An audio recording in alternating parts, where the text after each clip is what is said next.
స్వేచ్ఛ మరణానికి కారకుడైన పూర్ణచంద్ర నాయక్ వాడిని కఠినంగా శిక్షించాలి. కఠినంగా శిక్షించాలనండి. స్వేచ్ఛ మరణానికి కారకుడైన పూర్ణచంద్ర నాయకును కఠినంగా స్వేచ్ఛ మరణానికి కారకుడైన పూర్ణచంద్ర నాయకును కఠినంగా శిక్షించాలి. ఒక్కటే నేను రెండు మొక్కలే మాట్లాడదలుచుకున్నా. స్వేచ్ఛ మా బిడ్డ మనందరి బిడ్డ. ఇటువంటి ఏది స్వేచ్ఛ లాంటి వచ్చిన మరణం ఇక ఏ ఆడబిడ్డకు రావద్దనేదే మేము కోరుకుంటున్నాము. ఇది పురుషాధిక్య సమాజం. ఇందులో పురుషులు అమ్మాయిల స్త్రీలను వేటాడుతూ ఉంటారు.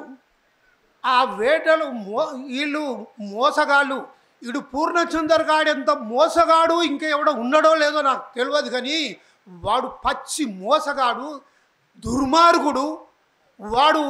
వాడికి నచ్చిన ఆడపిల్లను ఏది వేటాడి వాడు అనుభవించాక విడిచిపెట్టాడట. వాడు ఒక పచ్చి స్త్రీలోలుడు.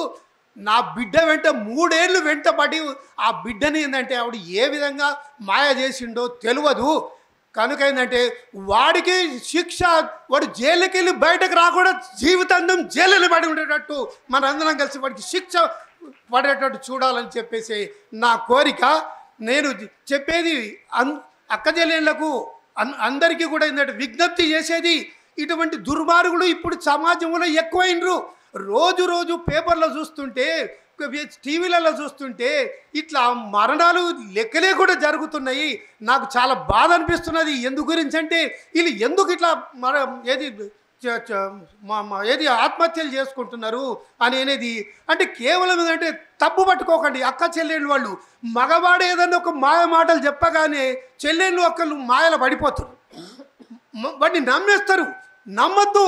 వాడు ఎవడు యసుడోడు, వాడి చరిత్ర ఏంటిది, వాడి బ్యాక్గ్రౌండ్ ఏంటిది అవన్నీ తెలుసుకొని వాడి నిజాయితీ పౌడా కాదని అన్నీ చూసిన తర్వాతనే అది అవసరం, అది కరెక్ట్గా ఉంటేనే అప్పుడేమైనా ఆలోచించాలి తప్ప. కానీ వచ్చేసి వాడు మాయ మాటలు చెప్పేసేసి బుట్టలు వేసుకుంటే దయచేసి అట్లా తొందరపడి వాళ్ళ ఈ మగ ఇది అందరినట్టు కొందరు మగ దుర్మార్గుల ఉచ్చులో చిక్కుకోకండి అనేది నా విజ్ఞప్తి.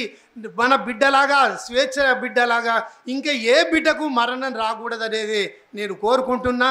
అందరూ కూడా దాని కొరకు మనం కృషి చేయాలా.